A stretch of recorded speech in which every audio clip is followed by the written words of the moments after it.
I love when we have reoccurring guests, and I love this reoccurring guest, Judy Graybill, who is a step parent coach and has just written a mini book. Judy, mini books are the bomb because we're also ridiculously busy. If people can bottom line things like you did, you're a brilliant author. So let me tell everybody what the name of this is. It's titled The 5 Biggest Risk Factors for Conflict in Blended Families. There's so much conflict potential in blended families. So why don't we just start talking about it? All right. Well, thank you. And I also want to say thank you for having me, Judith. It is so wonderful to reconnect with you. I love our conversations.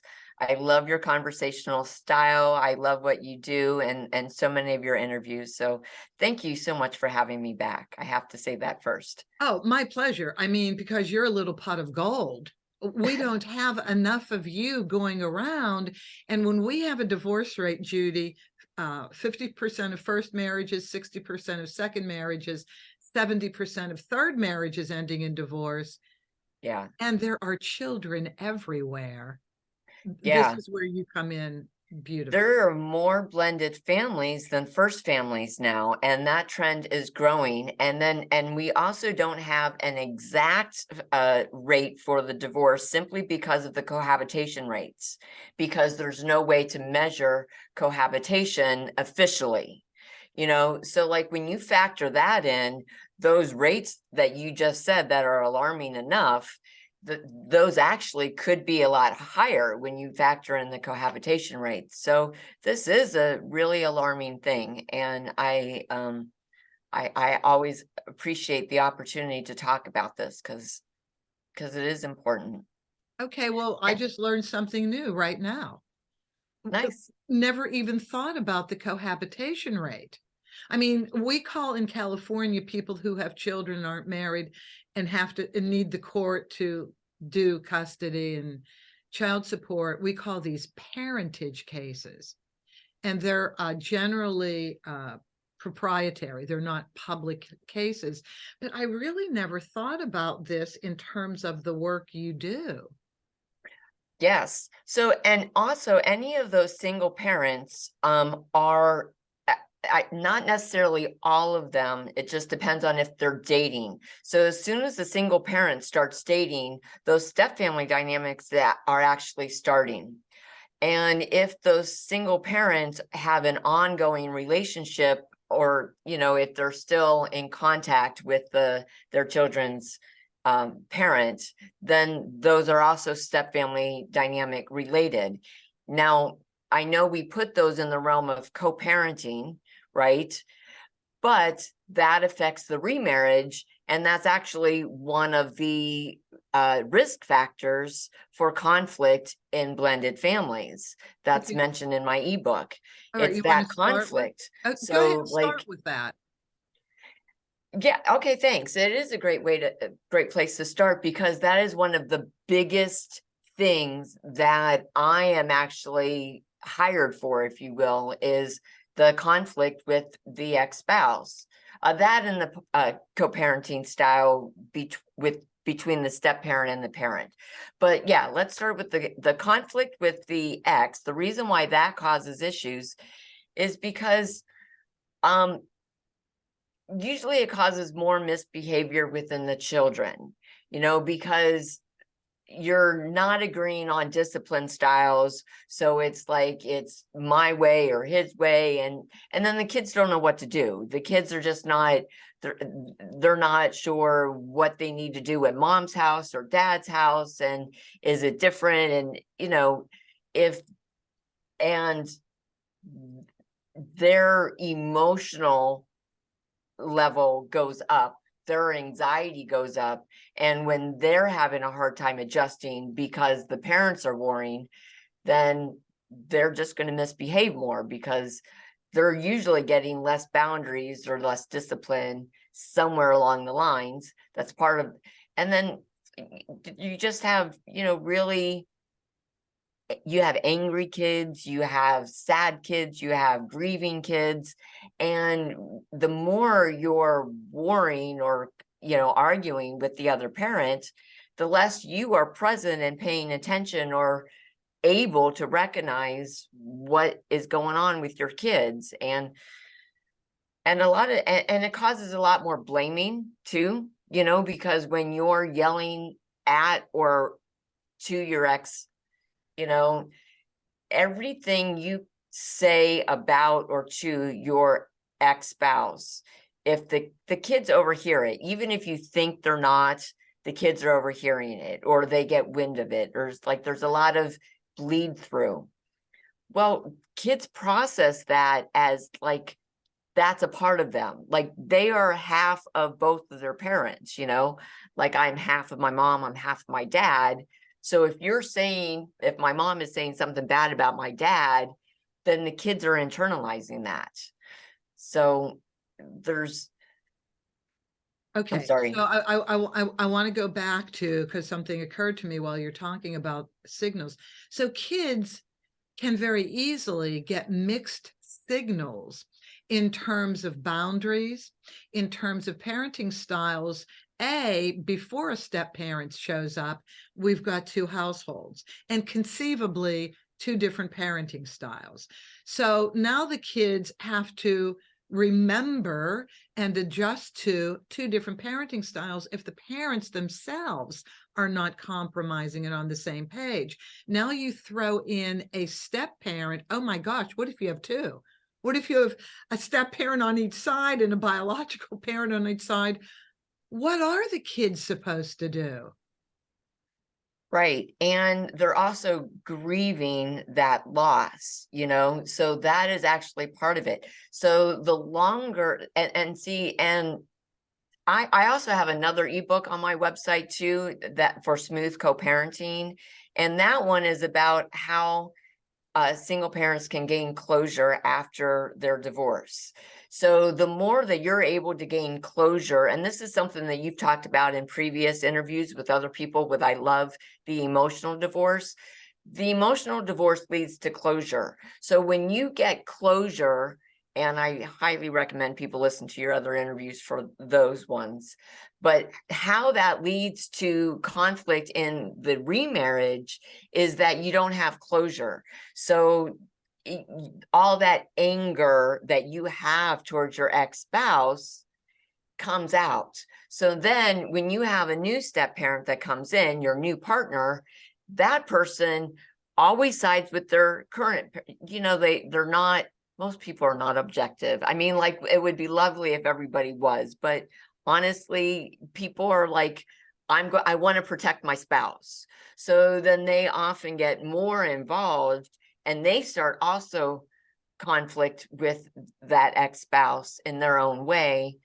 So because if it's a husband, actually, it doesn't matter if it's a husband or a wife that's new, they both want to protect their spouse and Protect their new spouse. And that even bleeds over into child support. yes. The amount of money to pay for miscellaneous expenses, it really bleeds over into the financial support of the children. The new spouses have a huge influence on this. Yes, and all of that impacts the children emotionally, and I don't want to leave your audience thinking that, oh, woe with the kids, I mean, because kids are adaptable but if a parent is cognizant, aware of their emotions and are able to regulate those emotions, because you can't always control all those swings. I mean, you can't always control what your ex is saying or doing or whatever, and so being able to get to that point of agreement is not always possible. And sometimes a new spouse can help with that. So sometimes the step parent can actually be a positive thing with regard to that healing aspect. If they're supportive, if they're another voice, if they're, if they can, so sometimes they can even that emotional swing out and be helpful. So like a step parent coming in is not always a bad thing. Sometimes it's a really good thing. It's true. And sometimes that step parent can be an advocate for the kids, because sometimes the step parent can also see things that's going on with the kids that sometimes the parent is not able to see Because because they're still going through the emotional divorce, right? They're yes, clouded. They're still right. working through their own stuff. Yes. Yeah, and it takes a really, really long time to do that. And especially, like I said, you know, if you have an ex that's you really just can't agree with. Mm-hmm. I know that is really tough. Judy, what's another one? So we have mixed signals and co-parenting. What's another conflict? So I think the logical next one to talk about is the different parenting styles, Mm, because you already have a different parenting style, most likely with the ex-spouse. That's most likely one of the reasons you divorced. So sometimes people have a pattern of marrying a repeat of their ex, you know, so that's a parent that pattern that happens. So then you're going to have that, but it doesn't look the same in the beginning, because a lot of times, like I said, that new person can help with the healing aspect. So there's a lot of bonding there. So you might not always see how in other ways they're kind of like your ex. right. I can understand that. I can. So, and then sometimes another thing that people do is they swing towards the exact opposite. So it's like, if my ex is really permissive and I don't want another permissive parenting style because they were just letting the kids get away with everything, anything, a murder, so to speak, you know, as the saying goes. Well, now I want Metaphorically somebody speaking. who, I'm sorry. Metaphorically speaking, since we have so much gun violence in this country. Yes, I know I hesitated when I used that, but that was the saying. Um, but um, but a lot of times people swing towards the other way. So then they're like, I want somebody who is actually more structured and does do consequences, has more rules, and so they're more attracted to that. Mhm. But then one of the biggest things that I'm called for, those are the two: co-parenting with conflict with the ex, and the second one is co-parenting with the step parent. So if the parent is permissive and the step parent is authoritarian, so now like I want somebody who's a little bit more structured, but you don't always recognize that maybe that person is too structured. Yep. So like if that person is way too structured and they want rules for everything, well, if the parent is not normally that and they're used to how it was with you and their other parent, Right. that adjustment to somebody who is rules, rules, rules, rules, rules. And every rule you break is I'm going to offer a consequence for that and a punishment.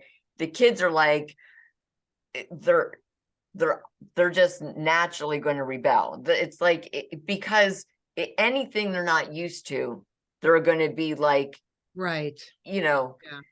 But and see, I remember on a previous interview that you had said when a third party enters the scene, one parent, one former spouse gets a new partner, a new wife or husband, you said they really should sit down together and talk about the parenting style they are as a unit going to present. I remember that, right?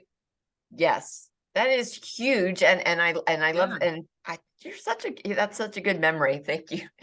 But you do a lot of these, so, and I know that you very much want to understand, and I think that's one of the reasons why you're such a good interviewer, is because you are genuinely trying to understand. My video is freezing. Is my audio still there? No, the audio is actually quite fine. I don't know why. Just keep talking.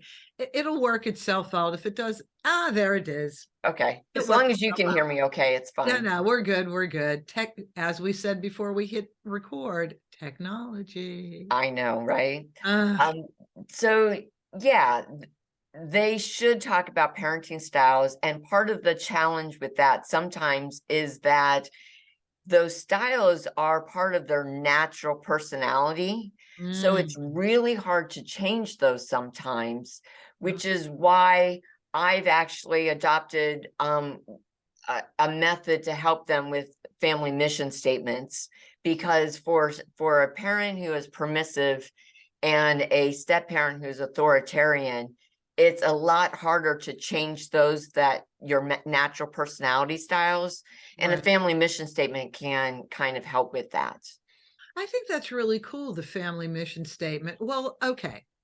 So we have a divorce. Each parent is living in a separate house. There are children. One of the parents gets another spouse, and they have very different parenting styles. Well, how how do you choose how to get to the parenting style that's right for the kids? Doesn't the biological parent want their parenting style to be the style over their biological kids? Yes, so that is one of the solutions that and my ebook does mention solutions, by the way. It's not just the risk factors. I Oh, do actually talk absolutely. about solutions. Oh, yeah, yeah. But yeah, that is the biggest recommendation for that. The most immediate way to get to a solution is for the parent to establish the rules and the consequences. And if the step parent can just step back and allow that parenting styles to be the way for the kids, then that is the best way to adjust to the scenario.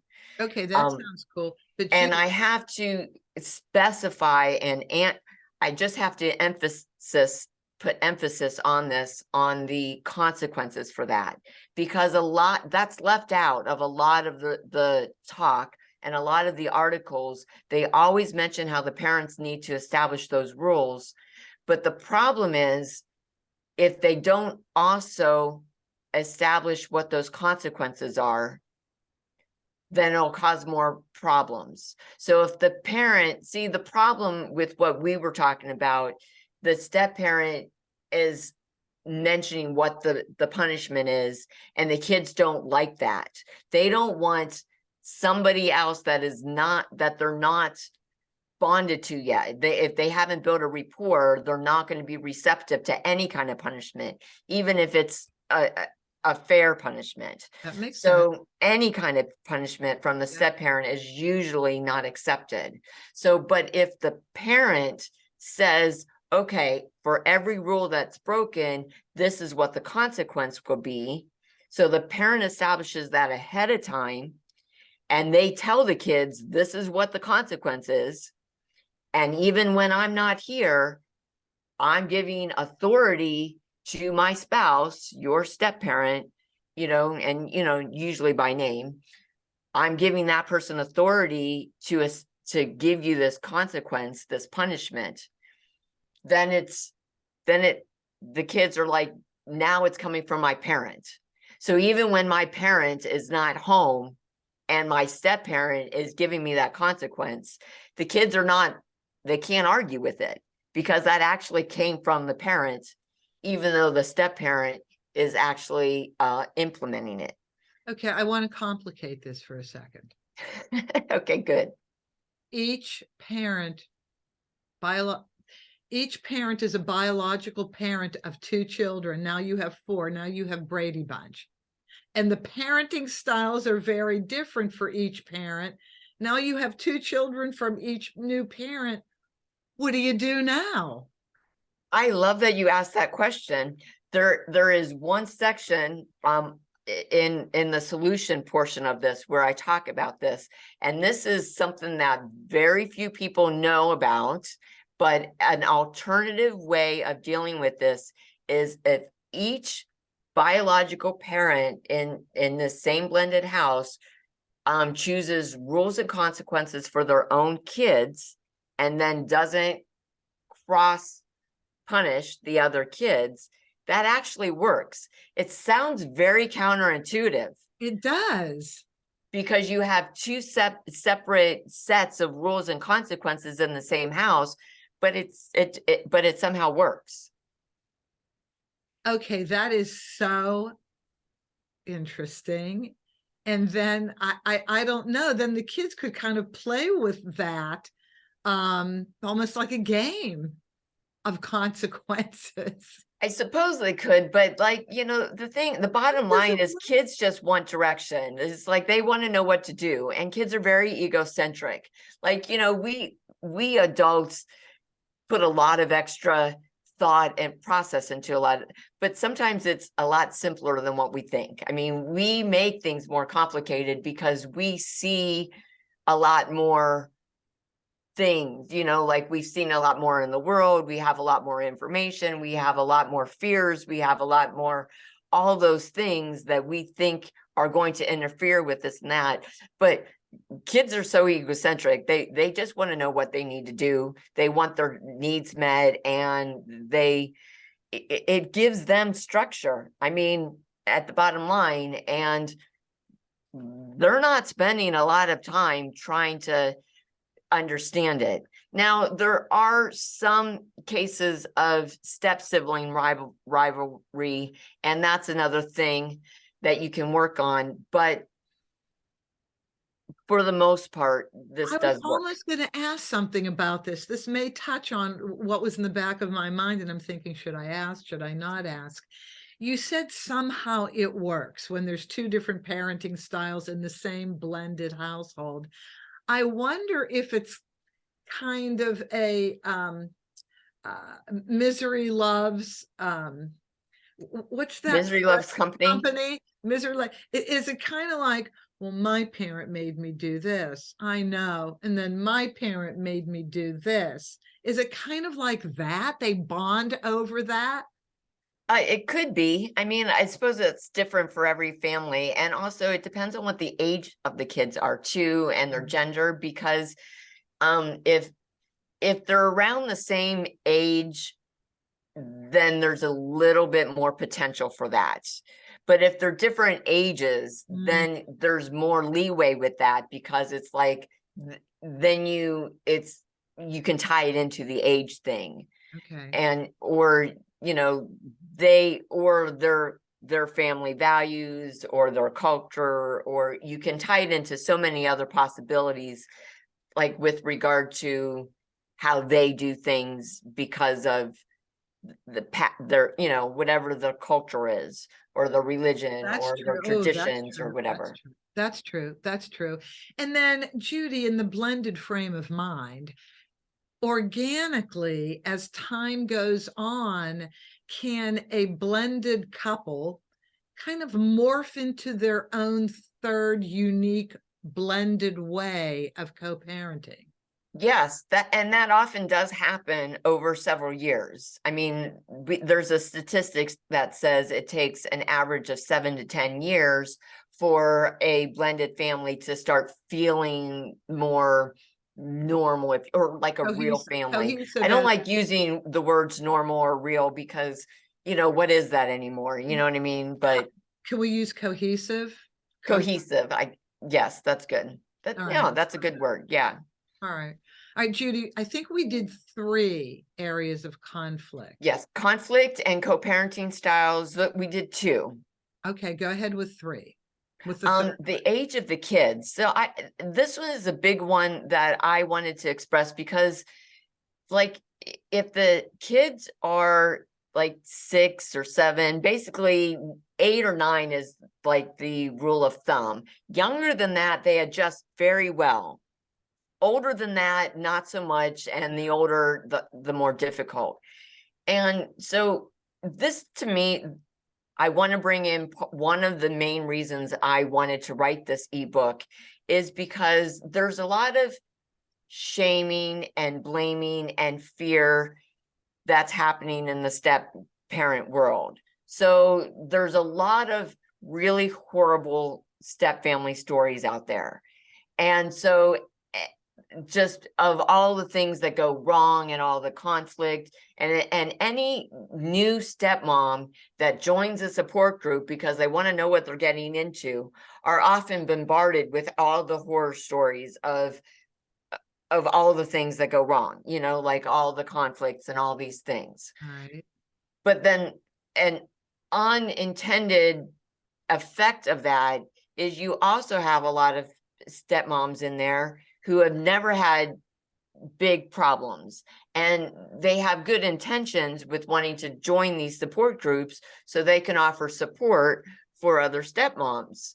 Okay. And and they have very good intentions to doing that, but because I have done XYZ and have gotten good results, you should be able to also. Okay.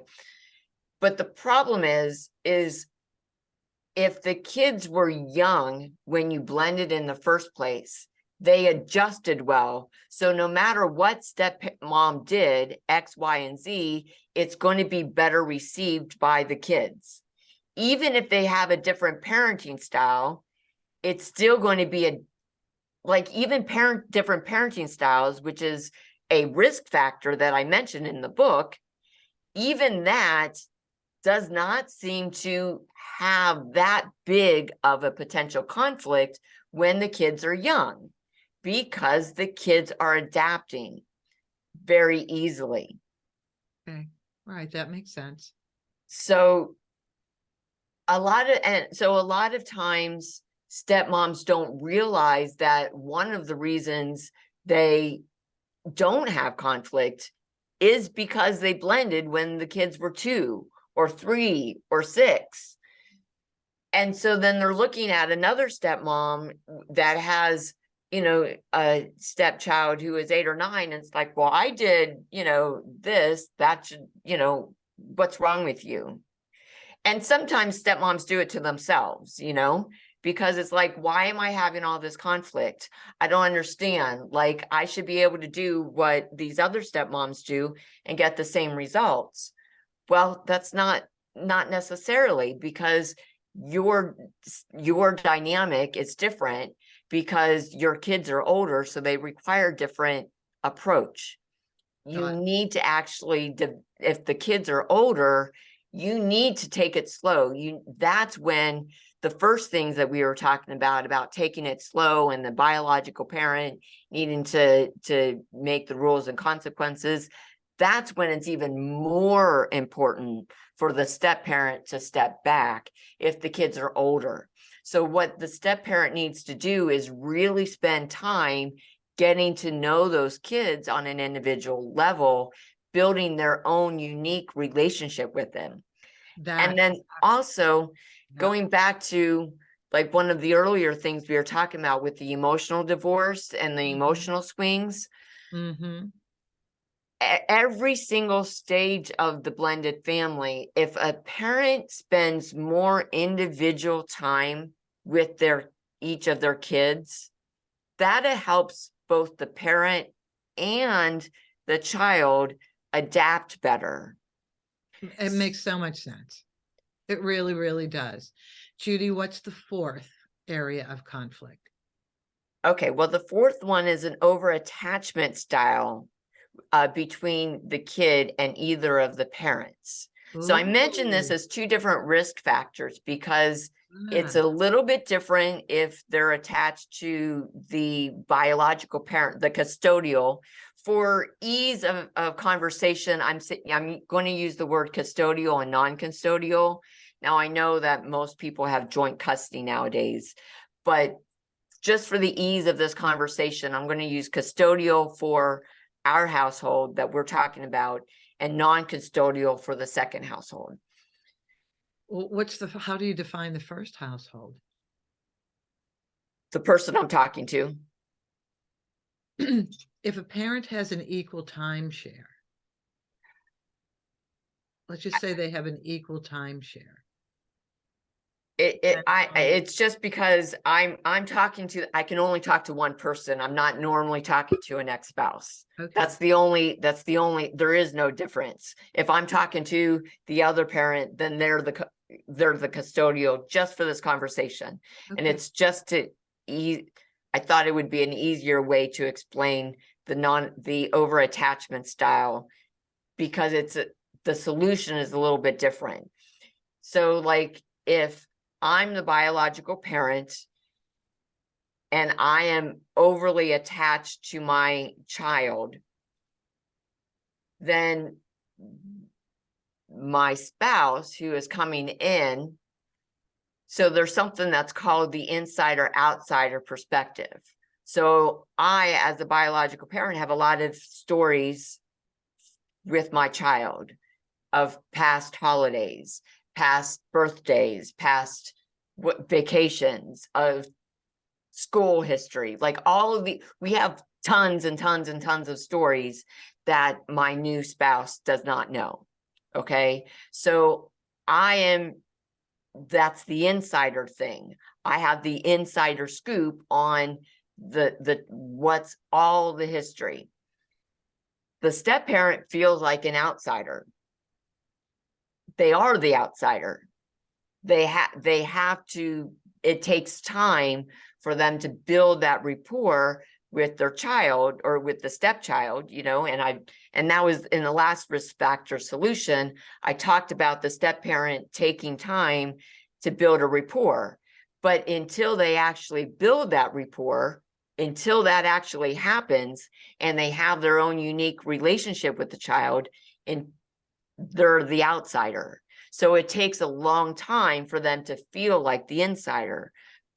So in that interim period, the parent needs to make space in the child's world to include the parent.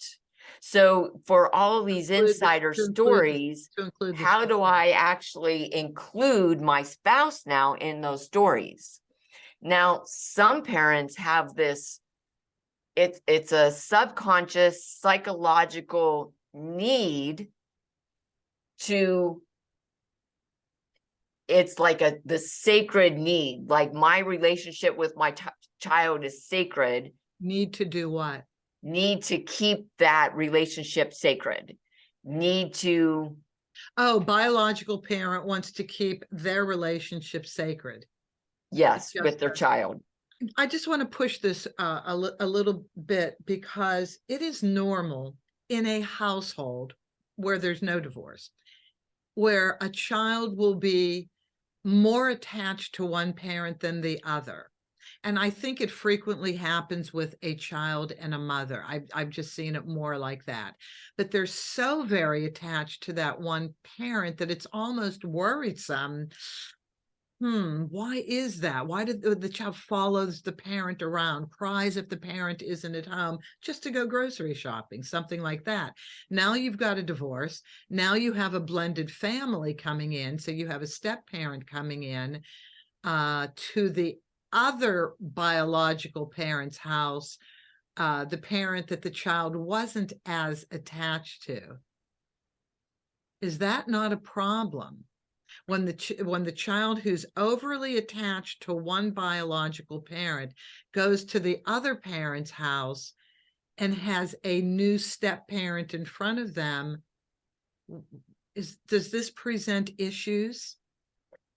So if it's a psychological over-attachment and unhealthy attachment, then it will. So because any parent who has a psychological unhealthy attachment to their child typically, like I said, psychologically wants to keep it sacred and wants to keep, they have a resistance to another person parenting their child. Okay. So it could be their spouse, or it could be their ex-spouse.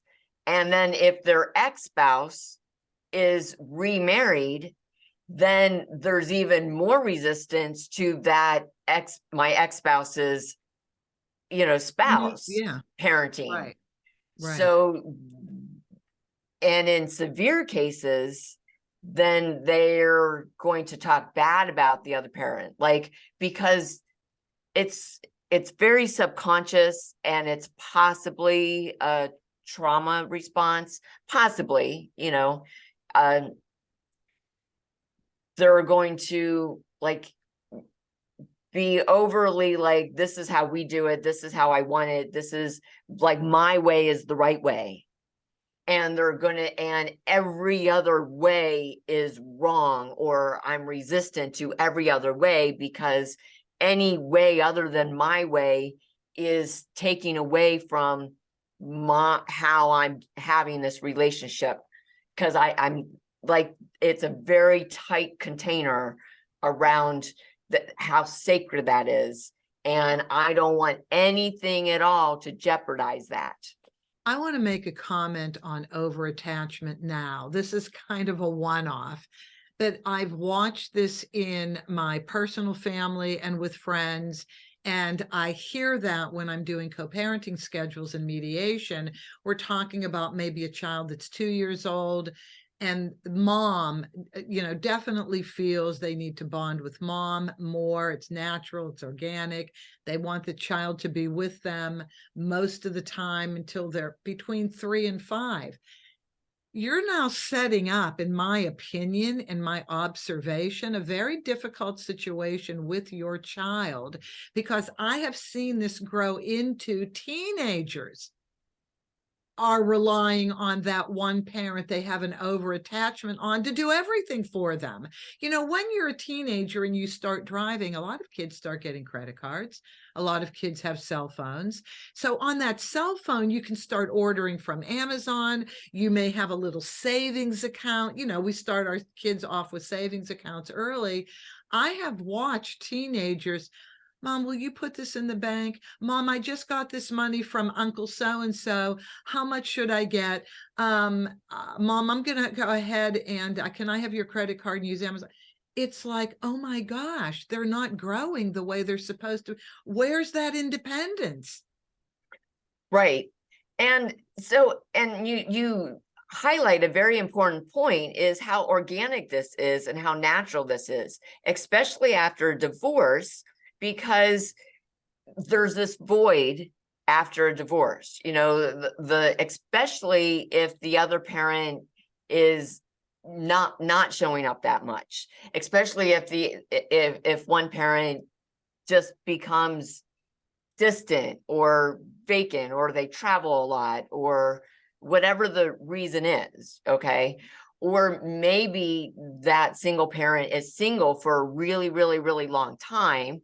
That will also tighten that bond. So those are all organic things that are natural, and not necessarily in and of themselves a bad thing.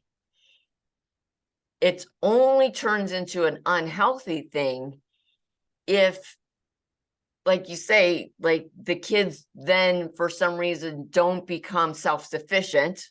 That's the hovering parent, Right. Yep. The helicopter parent. So that's one potential. But also in like with the remarriage and the blended families, for the risk factor, it's like, I don't have space for another person. Like, if it's just me and my child all the time, I have to emotionally adjust to be open up emotionally to have somebody else in my child's life. I have to recognize, what fear do I have as a parent that is making me cling too tightly to this relationship I have with my child. So sometimes that's because that void after the relationship is gone, that first divorce, is so strong. It's a healing thing. And so that could be it could be a very positive thing initially for them to adjust and heal through that divorce. I get but it. Judy, you we have have 5 minutes left and I want to do the fifth one quickly. I don't want to leave without it. What's the fifth conflict area? Well, so the over-attachment is is two different ones. So it's an over-attachment with in the same household, the inside or outside perspective. But if the over-attachment is with the other parent in the other household, then it causes even more problems. So that's the fifth one, is the over-attachment with the parent in the other household, because then that other household is more likely, that's when they're like talking very negative about the kids or about you. And then your household has to go, keep your side of the street clean and spend more time focusing on what's positive and right in order to be a more positive role model, be more positive than the other household is negative, if that makes sense. So that's the other problem, because that becomes, it's the loyalty bind. That's the word I was missing. So loyalty binds are very common and they're natural. Kids are always more loyal to their own parent. So then, Yeah. if the child is overly attached to the parent in the other household, then they feel like they're being disloyal to their other parent for Yes. liking their step parent. Yes. Yes. And then the parent is like, wants that, psychologically has a need for it, Right. then they're going to be okay with that, and they're going to want nothing to do with that step parent. They don't even want to acknowledge the step parent, or they're less likely to have conversations with them. And so then that's when, like, especially if it's a mom and stepmom, there's a lot of stuff out there about that relationship being very adversarial, and the dad is stuck in the middle. So if the mom has a psychological over-attachment to their child and they're resisting having a stepmom in their child's life, then that father has to establish healthy boundaries. Yeah.